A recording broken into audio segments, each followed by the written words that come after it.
بس انا بجد مبسوط قوي بالمكان هنا. يعني انا مش قادر اتكلم قد ايه المكان هنا شكله تحفه. مصر فيها حاجات كتير قوي حلوه. اقل يعني بجد بجد انا شايف اقل حاجه تقدر تعملها انك تيجي تزور المكان ده. لازم تيجي. مش متخيل. انا ما عنديش خطه هقول ايه، بس المنظر ده مش قادر افوته. بجد مش قادر افوته. تحفه. انا المفروض اتحرك من بدري. مش عارف اتحرك من كتر ما كل ما اقول هتحرك بكتشف مكان جديد احلى من المكان اللي قبله. عاملها ولا لا؟ يلا اسيب. يلا. ايه يا لهوي، ايه ده؟ جامد موت. انا مش متخيل. جامد. انا اتعلقت فوق ولا ايه؟ صباح الخير، بداية يوم جديد. بداية يوم جديد من مكان جديد. احنا دلوقتي في مصر الجديدة. السلام عليكم. فالمفروض دلوقتي هنطلع على مكان هو نقدر نقول تحفة معمارية، ونقدر نقول ان هو المكان اللي احنا رايحينه ده هو بجد حاجة كده نقدر نقول شبه معجزة. نقدر نقول ان هو حاجة فانتج جدا، ونقدر نقول برضك ان هو مكان كله مغامرة وكله ستايل جديد. مش عارف اليوم هيمشي ازاي، بس انا بجد متحمس لليوم ده من بدري. يعني انا عايز اجرب التجربة دي، فاتشرف ان انا اوثق اليوم ده معاكم بجد. احنا رايحين النهارده دير القمع سمعان. ده كنيسة 7 كنايس منحوتين جوه جبل. فتعالوا نشوف التحفة دي النهارده ويلا بينا.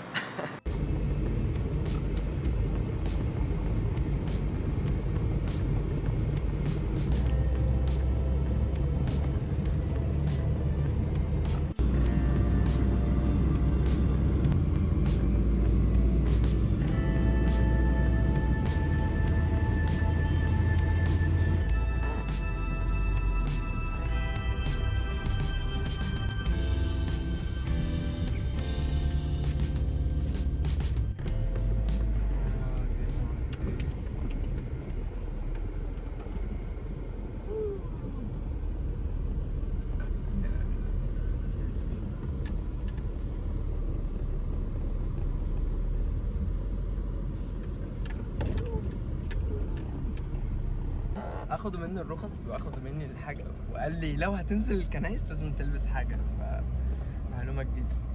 ماشي، مكان مقدس اكيد لازم ده.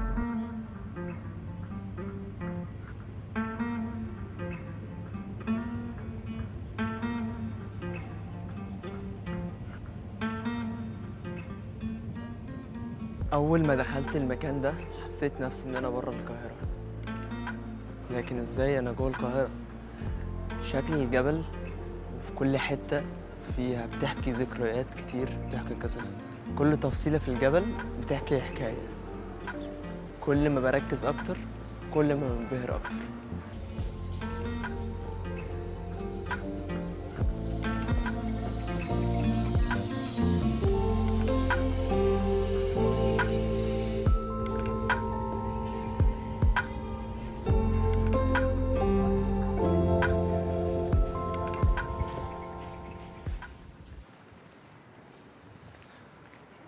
اكتر حاجه لفتت نظري اول ما دخلت المكان ده ان شكله من بره غير خالص شكله من جوه. آه، في عظمه جوه الجبل، او الجبل نفسه اصلا ليه رهبه. مش عارف، بس المكان شكله من بره ما يديش خالص شكله من جوه. سيبكم تتفرجوا على المكان. ده اول حاجه، ده الدير. لسه في كنايس، اعتقد في 3 كنايس ممكن نخش برضه نشوفهم، وفي المزار.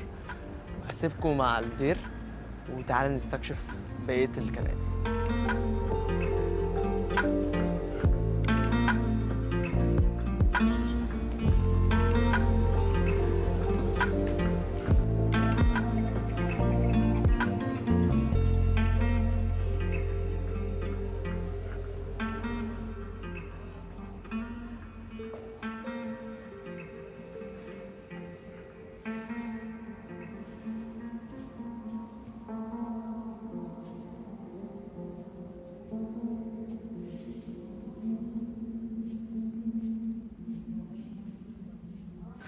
في معلومة برضك حابب أعرفكم عشان لو حد حابب يزور المكان. المكان هنا مانعين طلوع المدرجات اللي انتوا شفتوها. بجد المدرجات دي شكلها حلو جدا، يعني كان نفسي اطلع، وكان في زوايا معينة كان نفسي اظهر المكان بشكل احلى بكتير من هو حلو اصلا. لكن الامن هنا منع طلوع السياح ان هم يطلعوا فوق وياخدوا راحتهم في المكان اكتر. اعتقد يعني دي حاجات امنيه، او عشان يحافظوا على نظافه المكان اكتر. اكيد هم نيتهم كويسه، ولكن شايف ان المكان يعني يستاهل ان احنا نجيبه ونظهره احلى بكتير من كده. يلا بينا نستكشف علشان لسه في زيب لاين. اهلا وسهلا بيكم. انا اسمي مجدي، انا مرشد في دير القديس سمعان. احنا في دير اسمه دير القديس سمعان. مين هو القديس سمعان؟ في القرن العاشر كانت الدولة الفاطمية المسؤول على مصر هو الخليفة المعز، عشان كده عندنا شارع المعز جنب خان الخليلي. في الوقت ده في مصر في مسيحيين، في مسلمين، في يهود عايشين في مصر. فالمعز قال هنعمل حوار عن الأديان، المسيحي يتكلم عن المسيحية، المسلم يتكلم عن الإسلام، اليهودي يتكلم عن اليهودية. الشخص اليهودي هو الوزير بتاع المعز، اسمه يعقوب بن كلس. دور في الإنجيل، لقى في إنجيل متى عندنا إصحاح 17 آية 20 آية بتقول إذا كان عندكم إيمان مثل حبة خردل لكنتم تقولون لهذا الجبل انتقل من هنا وهناك لينتقل. فاليهودي ده قال للمعز انت كده كده عايز تكبر اسوار القاهره الفاطميه، وجبل اسمه جبل يشكر بالنسبه لك مشكله، يلا خلي المسيحيين يصلوا وينقلوا الجبل.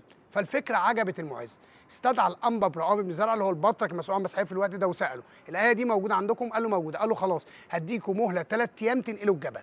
لو ما نقلتوش الجبل خلال 3 ايام عندكم 3 اختيارات، يا اما تعتنقوا الاسلام، يا اما اللي مش عاجبه يسيب مصر، يا اما اللي مش عاجبه هقطع رقبته. الانبا ابراهيم قال له حاضر، وجمع المسيحيين فين؟ في كنيسه العذراء المعلقه مصر القديمه، كانت هي مجمع اللي هي مجمع الاديان حاليا، دي هي كانت المقر البابوي. ابتدوا يعملوا صوم وصلاه، يا رب احنا محتاجين ننقل الجبل.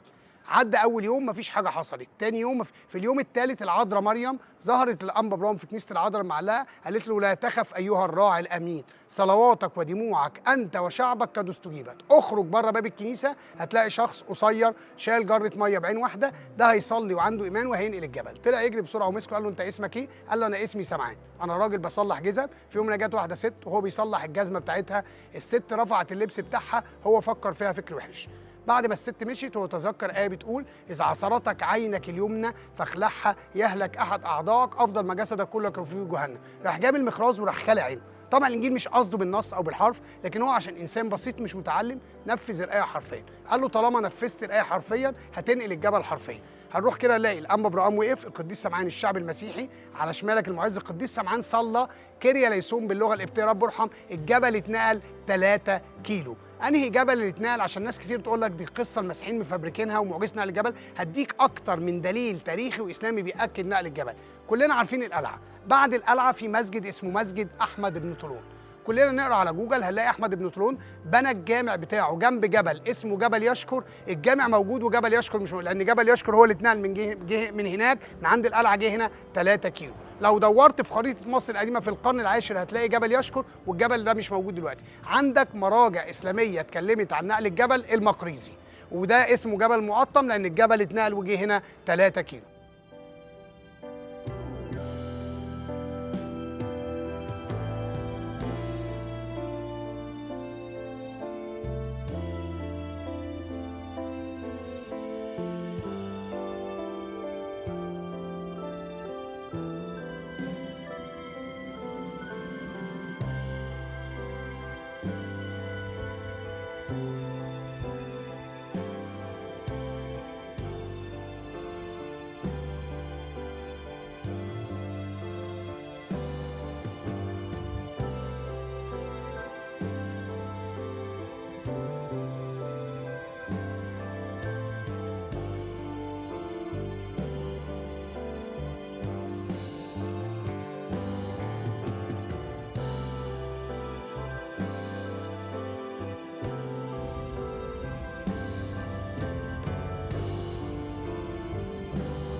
بجد مبهور، حرفيا مبهور.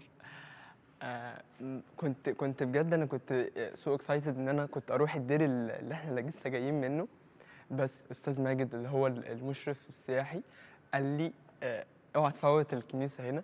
وانا كنت فعلا بفكر اطلع الزيب لاين وامشي علشان خاطر الوقت. انا بجد انا مسحول، يعني انا حاسس ان انا اتكلمت قليل قوي اصلا في الفيديو ده بسبب ان انا حرفيا مفيش وقت. انا قاعد عمال اتفرج على الموت، يعني بجد الجبل حاجه تانية. انا بحب الجبال. اعتقد ان هيبقى في هايكنج قريب، بس انا بجد مبسوط قوي بالمكان هنا. يعني انا مش قادر اتكلم قد ايه المكان هنا شكله تحفه. مصر فيها حاجات كتير قوي حلوه. اقل يعني بجد انا شايف اقل حاجه تقدر تعملها انك تيجي تزور المكان ده، لازم تيجي. مش متخيل. انا ما عنديش خطه هقول ايه، بس المنظر ده مش قادر افوته، بجد مش قادر افوته. تحفه. انا المفروض اتحرك من بدري، مش عارف اتحرك من كتر ما كل ما اقول هتحرك بكتشف مكان جديد احلى من المكان اللي قبله. دلوقتي خلصنا الراوند اللي احنا خلصناها في الدير، دير سمعان الخراز، وسمعنا كل قصة نقل الجبل والمعجزة اللي حصلت من أستاذ ماجد. وبعديها انتقلنا لكنيسة ماري جرجس، والكنيسة دي بالذات أنا اتعلقت بيها، حبيتها قوي. حبيتها وحاجة كمان، أنا معرفتش أتكلم وأعبر قد ايه انا حسيت براحه واشعاره في الجسم لما دخلت المكان ده. مكان بجد الطاقه فيه مختلفه، مش هعرف اشرحها غير انت لازم تجربها. تعالوا هنا وخشوا الكنيسه هنا، الناس لذاذ جدا. المكان حرفيا من كتر الوقت اللي انت هتقعده فيه انت هتسرح. يعني انا كل مكان فيه قصه، وجوه في سورة سيدنا يوسف، والقصة في بجد. يعني الموضوع أنا مش عارف أوصف، ولكن في زيب لاين، في حاجات كتير. يعني كنت متخيل زيب لاين بس طلع لا. أنا بجد متفاجئ. إزيك؟ إيه الأخبار؟ إيه رأيك في المكان؟ 100 مش هنتكلم كتير، يلا بينا نطلع على الزيب لاين ونجرب ونشوف المغامرة، ويا رب ما اقعش. مش عارف هنعملها ولا مش هنعملها، يلا نشوف.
لبست حاجات الزيب لاين وهنتزيب لاين. سو اكسايتد، يلا بينا.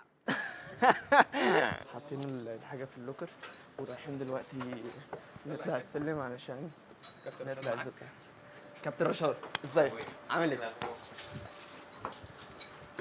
شكلي ويرد قوي الهلمت دي. في اكشن هيحصل والله.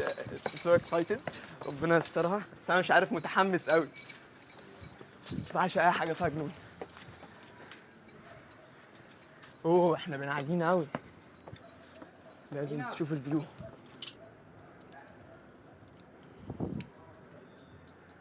مينا المكان يعني شكله من بره، يعني شكل المكان حوالين الدير. ايه ده؟ انا يعني في طفره، الفرق ما بين شرم الشيخ وكفر الشيخ بالظبط. اول ستيب واخر ستيب انا همسك فيه. تمام. لا ده انا تمام. ايه عاملها ولا لا؟ يلا اسيب. يلا. ايه يا لهوي، ايه ده؟ جامد موت. انا مش متخيل. جامد. انا اتعلقت فوق ولا ايه؟ مش هنزل؟ الناس كلها بتتفرج عليا، الناس كلها بتتفرج عليا. تحفة تحفة.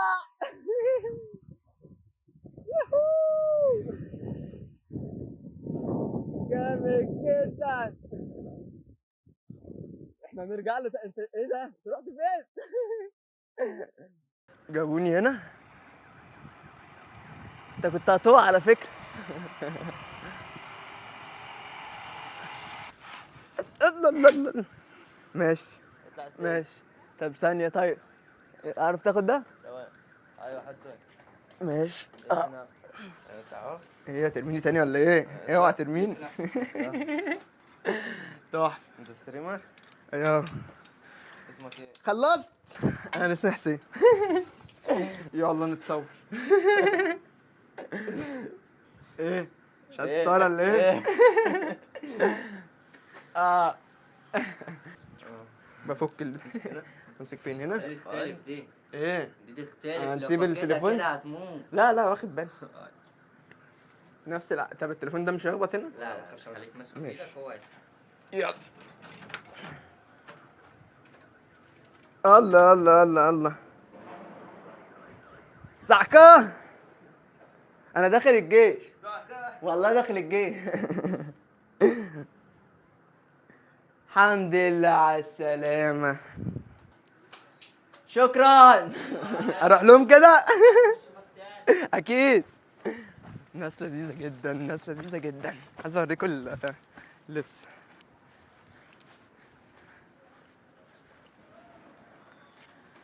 هو ده أنا. والله اليوم في الآخر أنا أي حاجة فيها مرمطة أنا جاي فيها.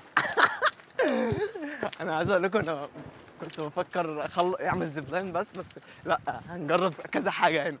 عجبني المكان. مينا خطيرة والله، خطيرة جامدة أوي. ايه تمام. خطيرة خطيره بالجد. ومكسرات. أنت هتهزر؟ ايه ناوي تلعب ايه تاني كده؟ مش عارف. هيبقى في حاجة نقدر أمسك بيها التليفون؟ اوكي تعالى اوريها لك الجاين سوينج بالمره. الجاين سوينج. أنهي واحدة الجاين سوينج؟ بس جامدة، والناس اللي هناك لذاذ أوي. الناس اللي هناك لذاذ. أنا قاعد عمال أتعرف عنها. هنجهز عشان نلعب السوينج. مش عارف، حاسس ان اول ما لقيت المرمطه الموضوع عجبني. في هنا كاميرا تحت، مش اسمها ايه، مرايه رايت باك. انا اهو. يلا نجرب السوينج. مش عارف، طلعت الطفل اللي جوايا مره واحده.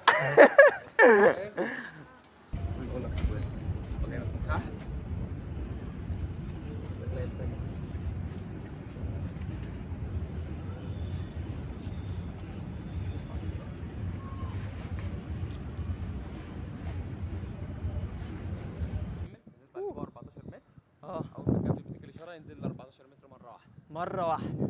طب ده انا همسك بقى التليفون ازاي؟ لا انت ممكن تسند التليفون. احنا كده جاهزين سوينج، ودلوقتي هنجرب سوينج. اقفل الهلمت. ثانية، تعالى نقفل الهلمت صح.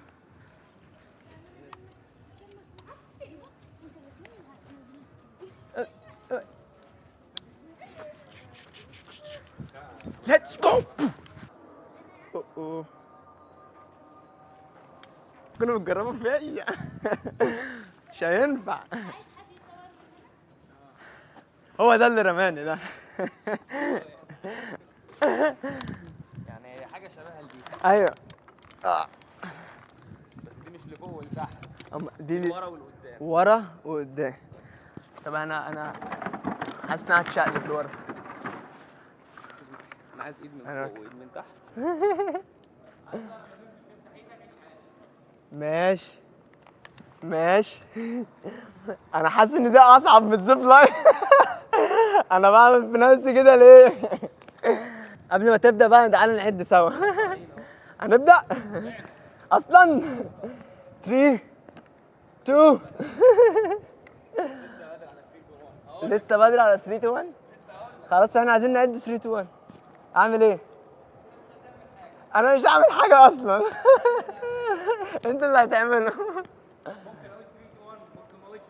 لا ما تخضنيش، عرفني.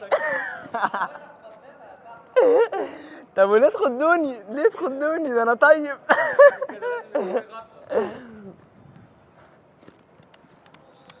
شايفني؟ تصدق انا شايف الزيب لاين كده من عندي؟ انت اللي مشغلها ها؟ اوعي توقعيني بس، عرفيني انت اللي هتدوسي. فاهم غلط؟ مش هتعرفني؟ طب ما خلاص ما كفايه كده. كل حاجه من اي حاجه من الاربعه. جامد. يلا يلا انا حاسس ان هي هانت اهي. اصلا لسه ما طلعناش نص المسافه. ايه ما تهزروش، ما تهزروش. بتغششني. يلا يلا. ايه ايه ليه كده؟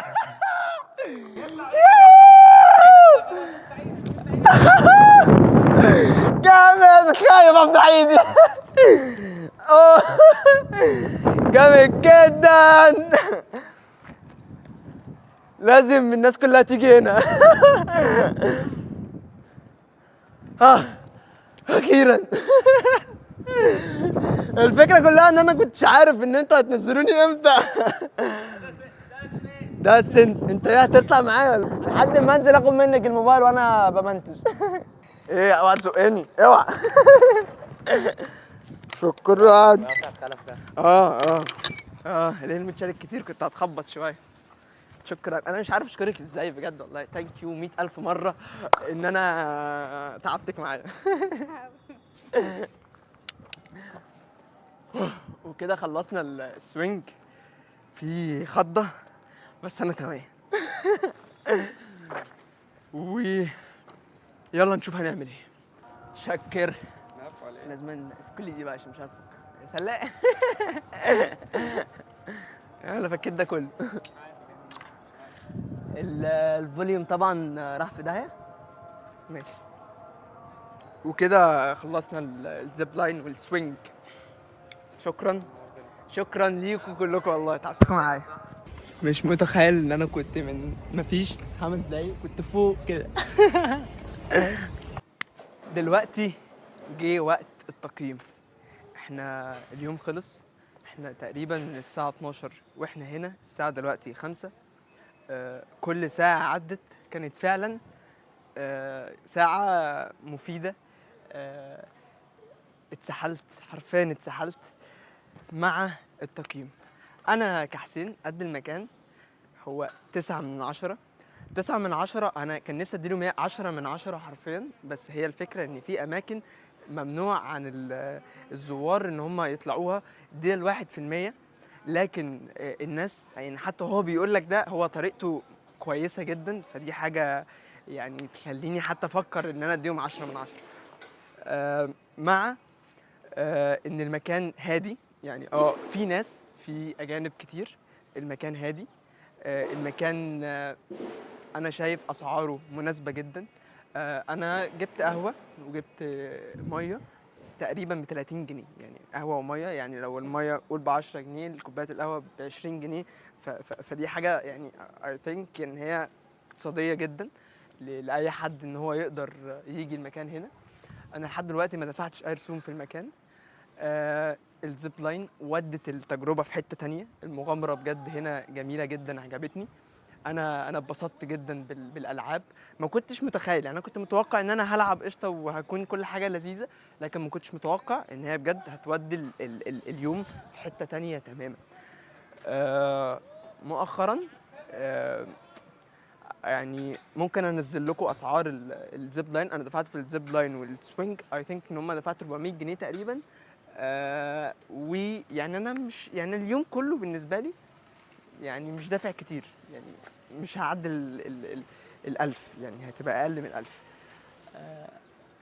وانت تقدر طبعا ما تخليها ما تعديش ال 500، يعني انت تقدر، يعني على حسب انت هتعمل ايه. اليوم 10 من 10.